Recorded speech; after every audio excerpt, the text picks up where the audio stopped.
예수님께서는 자신에게 있어서 가장 가까운 사람들이 먼저 회복되고 치유되는 것을 바라셨습니다. 그래서 예수님께서는 가장 가까운 곳으로부터 공생애를 멀리서가 아니라 높은 곳에서 아니라 낯선 곳이 아니라 그리고 대형의 큰 도시가 아니라 자기 고향 땅으로 가서 가장 가깝고 익숙하고 친밀한 그곳에서 공생애를 시작하셨다 하는 것이죠. 누가 몫이 중요한지를 모르겠습니까? 낯선 곳보다는 선지자가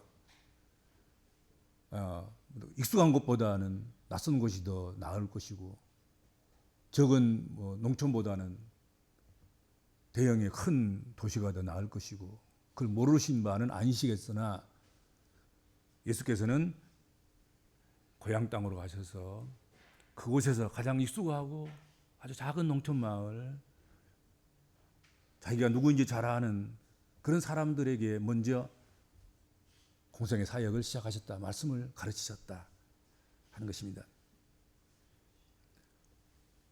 아주 진심을 담아서 사랑의 마음으로 그렇게 한 것으로 생각이 됩니다. 크신 왕께서 하나님이신 그가 가장 친숙하고 익숙하고 작은 자기 고향 땅으로 가서 그들이 먼저 구원받고 그들이 먼저 자유롭고 그들이 먼저 회복되고 치유되기를 바라시면서 그렇게 공생애를 시작하셨다 하는 것입니다. 그런데 안타깝게도 예수님의 마음은 그런 마음으로 다가갔는데 예수님을 맞이하는 대하는 고향 사람들은 그렇게 호락호락하지 않았다 하는 것이죠. 가장 가까운 사람에게 선한 영향력을 끼치는 것, 그 사역이 그렇게 결코 쉽지만은 않았다 하는 것이죠. 예수님께서 고향에 가셔서 회당에 들어가 말씀을 읽고 그리고 전하자 그곳 사람들은 예수님의 아버지가 누구이며 그의 형제들이 누구이며 그가 누구인지 다 아는데 우리가 다 알아. 네가 누군지 출신이 뭔지 그러면서 예수님께서 하시는 말씀을 가르치시는 말씀을 귀담아 듣고 순종하려 하기보다는 오히려 예수님의 말씀에 꼬투리를 잡으려고 하고 또 예수님을 공경하고 존경하기보다는 경멸하려고 하는 그런 모습으로 예수님을 대했다 하는 것이지요. 예수님께서 이런 고향 땅의 회당의 분위기를 통해서 느꼈던 것, 그것은 회중들이 의사로부터 자신들의 치료받기를 거부하면서 의사야, 네 자신이나 고쳐라, 네나 고쳐라 하고 말하고 있는 것처럼 그렇게 느꼈다 하는 것이지요. 23절입니다. 예수께서 그들에게 이르시되 너희가 반드시 의사야 너 자신을 고치라 하는 속담을 인용하여 내게 말하기를 우리가 들은 바 가버나움에서 행한 일을 내 고향 여기서도 행하라 하리라. 당시 유대 사회에는 의사야 네 자신을 고치라는 그런 격언, 그런 속담이 있었던 모양입니다. 의사의 처방전은 의사 자신에게도 효험이 있어야 되지 않겠습니까? 의사가 먹는 약을 먹고 의사가 스스로 의사 자신도 고침을 받아야 되지 않겠습니까? 그런데 자신에게도 효험이 없는 그런 처방약을 환자에게 내렸다고 하면 그건 나쁜 의사가 아니겠습니까? 자기에게도 듣지 않는 감기약을 환자에게 먹여서 자기에게 치료가 되지 않는 치료제를 환자에게 먹여서 오히려 물질만 손해나게 하고 그리고 병만 더 중해지게 한다고 하면 그건 의사로서 양심이 없는 것이지요.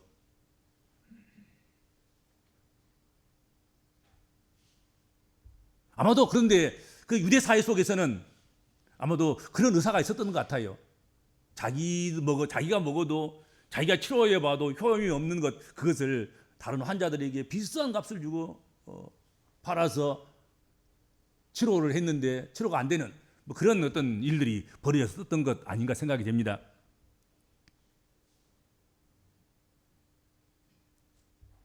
그래서 백성들 사이에서는 의사야, 너 자신이나 고쳐라 하는 말이 속담으로 격언으로 그렇게 생겨난 것은 아닐까, 그런 생각을 해보게 됩니다. 누구나가 제 앞가름이 먼저지요. 제 앞가름도 못하는 주제에 남을 가르치려고 하고, 제 눈엔 들보가 들어있는데 형제의 눈 속에 있는 작은 티끌을 빼겠다고 야단을 치고 난리법석을 떠는 것, 그런 일들이 우리 삶 가운데서 있어서는 안 된다 하는 것이죠. 있어서는 안 되겠지요. 네 앞가림부터 해라. 의사야, 네가 병 들어가지고 누굴 고치겠냐? 네부터 고쳐라. 그건 당연한 것 아니겠습니까? 의원된 입장에서도 의사된 입장에서도 100번 1000번이고 이 속담대로 자신을 먼저 고치는 것, 그것이 순서일 것입니다. 그보다 더 요긴하고 중요하고 긴급한 일이 또 어디 있겠습니까? 의사가 자기를 고쳐야지. 그 다음에 환자들도 돌보고 자기 생명이 있어야지. 자기가 건강해야지. 피곤치 않게 병든 식구들을, 병든 사람들을, 병든 동네 사람들을 치료해 줄 것 아니겠습니까? 그렇죠?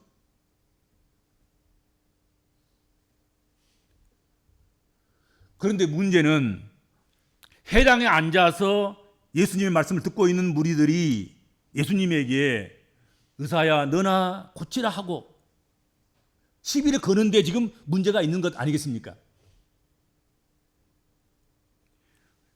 이것은 주님으로부터 말씀을 듣는 태도가 아닙니다. 이 속담 속에는 강한 반발과 불만이 담겨져 있지 않습니까? 말씀을 듣는 자를 모름지기, 듣는 것으로 감사하고 듣는 것으로 만족하고 들었으면 순종하려고 해야 되지 않겠는가 하는 것이죠. 듣고 순종하는 태도를 취하는 것이 말씀을 듣는 가장 최상의 방법이고 최고의 은혜 받는 길이 아니겠는가 하는 것이죠. 말씀을 전하는 자에게 의사야, 니나 고쳐라. 야, 그 말씀 가지고 니나 먹고 마시고 우리에게 가르칠 것이 아니라 니나 가르치고 뭐 이렇게 한다고 하면 되겠냔 말이죠.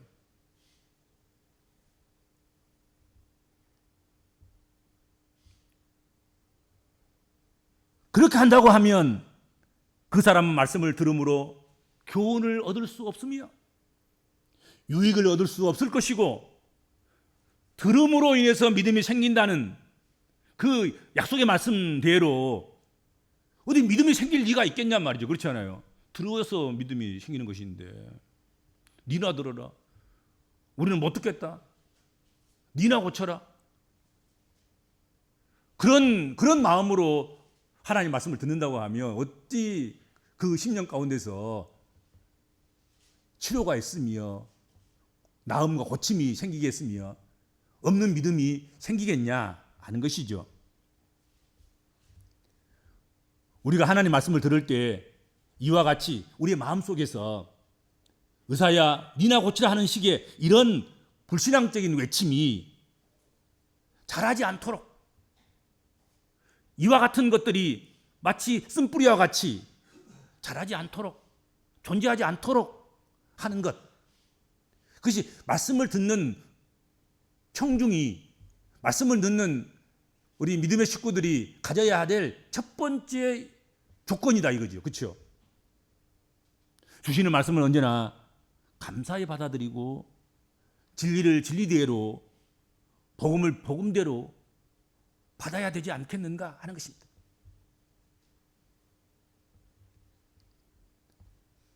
자기 죄값으로 십자가에 달린 강도가 세상 죄를 주고 가시는 어린 양 되시는 예수님을 향하여서 야 예수야 십자가에서 내려와서 너부터 구원하고 그리고 우리도 구원해 줘. 그러면 우리도 너를 믿을게. 그런 식으로 비방하는 자세에서는 안 된다 하는 것이죠. 의사야 너 자신이나 고치라는 이 말씀이 적용되어야 할 사람은 고향에 와서 말씀을 전하는 예수님이 아니라 오히려 고향 회당 땅에 앉아서 예수님을 향하여서 의사야 너나 고치라 하고 있는 자신들인 것을 우리가 알아야 된다 하는 것이죠. 예수님을 향해서 할 말은 아닌 거지요, 사실은.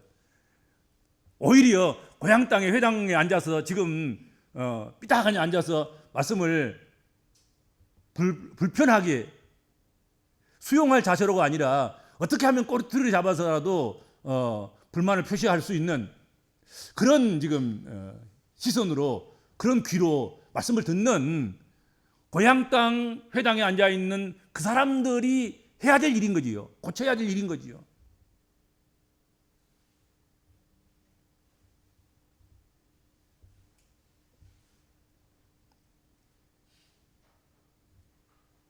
주님은 회당에서 말씀을 가르치는 자들과 그들 중에 앉아 있는 자들 가운데 아직 고침을 받지 못하고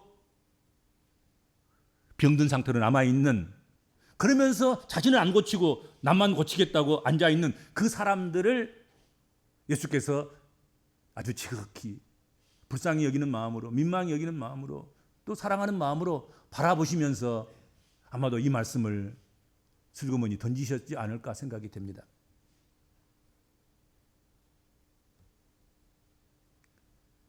그런데 문제는 28절, 29절 말씀을 보면 거기 보는 대로 회당에 있는 자들이 이것을 듣고 예수님께서 하시는 말씀을 듣고 예수님께서는 의원아 너 자신을 고치라 하는 그 말씀을, 그 격언을 인용했을 뿐만 아니라 또 엘리야 시대의 사렙다 과부 이야기, 그리고 엘리사 시대의 나하만 장군의 이야기, 여기까지 다 하셨죠. 그렇죠? 그런 이야기를 하셨죠.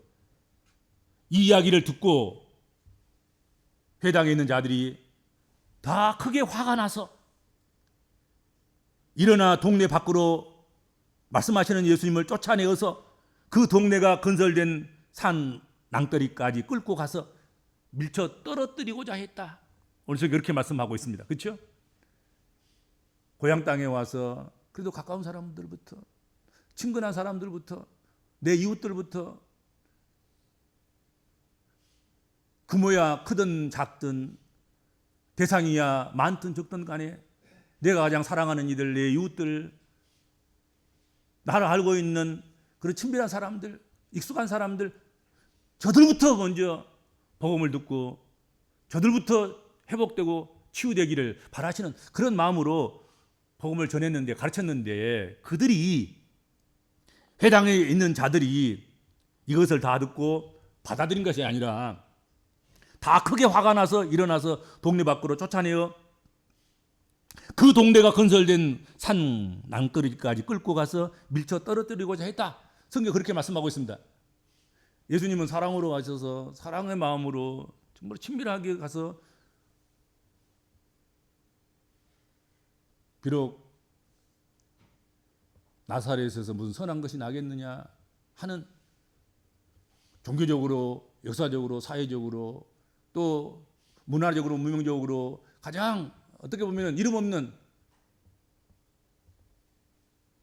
그런 곳에 가서서 복음을 전했는데 받아들이는 사람들은 그 엄청나게 희생을 치르시면서 자기를 낮추어서, 아니 크신 하나님께서 작은 고향 땅에, 그것도 나사렛 땅에 가셔서 복음을 전하는데 그 감격스러움과 고마움과 그 사랑을 받아들이지 못하고 오히려 그 예수를 향하여서 멸시를 하고 천대를 하고 분노를 품어서 분노를 표출하고 분노를 나타내는데 동네 밖으로 끌고 나가고 동네가 건설될 때 낭떠러지가 만들어졌는데 그곳에 끌고 가서 밀쳐 떨어뜨리는 넘어뜨리는 그런 일을 하고자 했다. 성경 그렇게 말씀하고 있다 하는 것입니다. 그러니까 회당에 앉아 있는 자들이 결국은 자신을 고치는 일을 거부하고 자신을 고치려고 교훈하시는 주님을 죽이고자 하는 것 아니겠습니까? 그렇죠? 주여 나를 고쳐주옵소서. 주여 나를 회복시켜 주옵소서. 이렇게 자신을 갖다가 예수님 앞에 내놓아야 되는데 그러기는커녕 날 만지지 마세요. 나에게 교훈을 하려고 하지 마세요. 나를 고치겠다고 마음먹지 마세요. 그러다가는 당신 죽습니다. 뭐 그런 거 아니겠습니까? 나에게는 바른 말 하지 마세요. 나에게는 교훈이 안 통합니다. 나에게 그런 말 하지 마세요. 나에게 뭐 사랑이니 무슨 뭐 치유니 회복이니 이것이 진리니 많이 그런 말 하지 마세요. 그런 말 했다가는 저 우리 마을도 낭떠러지 저 보이죠? 저쪽에 끌고 가서 내가 사람들이 있든지 없든지 보든지 안 보든지 내가 밀쳐 떨어져서 당신을 죽일 거야. 뭐 이런 식인 거거든요.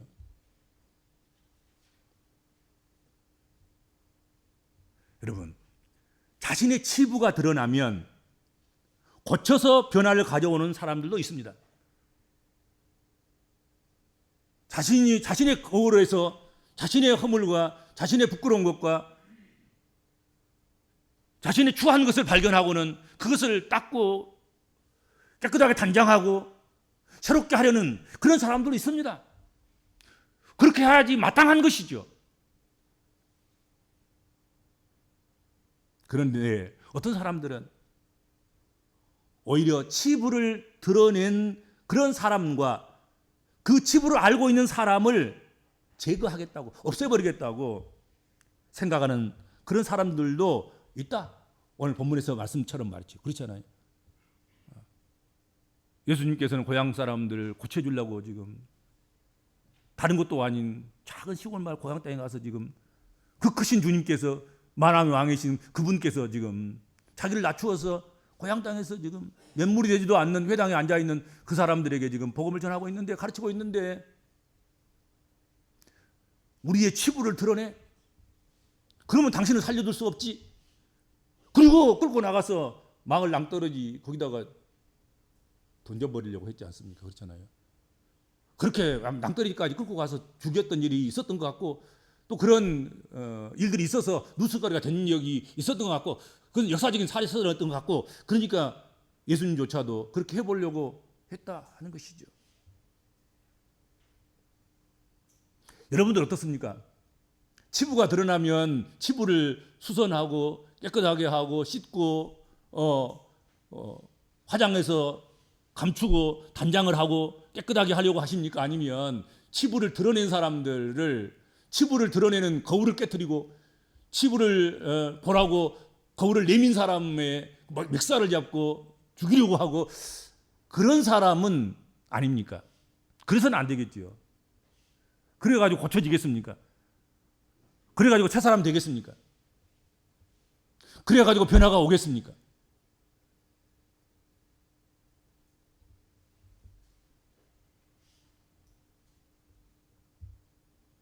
우리 예수 믿는 사람들은 절대로 죄를 숨기기 위해서, 치부를 감추기 위해서 더 크고 무서운 죄를 짓는 일을 해서는 안 될 줄로 믿습니다. 그렇죠? 자꾸 죄를 가볍게 해야지. 죄를 감추기 위해서 더 큰 죄를 짓고 그 큰 죄를 감추기 위해서 더 큰 죄를 짓는 그런 일을 해서는 안 되겠죠. 그렇죠? 치부를 보여주셔서 감사합니다. 치부를 들추어내서 깨닫게 해주셔서 감사합니다.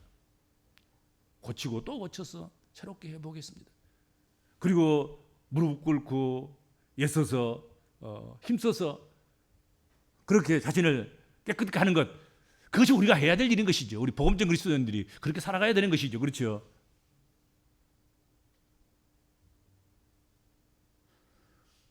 혹시 내가 모르고 지은 죄가 있을지라도 그것을 누군가가 깨우쳐주면 고맙게 생각하고 그 순간부터 그 죄와 허물을 끊어버리려고 하고 그렇게 새 사람 되려고 하는 괴로 삼는 복음적인 우리 그리스도인들이 되어야 될 줄로 믿습니다.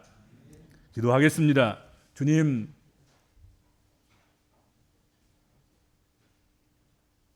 우리 한 사람 한 사람이 죄 없이 부끄러움 없이 불의 없이 오직 순결함과 깨끗함과 온전함으로만 살아갈 수 있다면 더할 나위 없이 감사할 일이겠지만 혹시 행여라도 자신도 모르는 사이에 범죄한 것과 불의한 것과 불신앙한 것과 부끄러운 것과 수치스러운 것과 치부를 가지고 있다고 하면 그것을 깨닫게 해주신 이에게 감사하고 그것을 보게 하는 이에게 오히려 고마움을 표할 수 있는 그런 넉넉한 그리고 온유한 겸손한 그런 그리스도인들이 되게 하여 주시옵시길 비옵고나옵나이다. 몰라서는 몰랐지만 알게 된다고 하면 철저한 회개와 반성과 새 사람 되는 길을 걸어갈 수 있는 우리 복음적인 그리스도인들이 되게 하여 주옵소서. 그래서 희망 없는 사람이 아니라 소망 있는 희망 있는 사람들로 아버지 하나님 삶을 살아갈 수 있도록 주님 축복하여 주옵소서. 감사하며 예수님의 이름으로 간절히 기도하옵나이다. 아멘.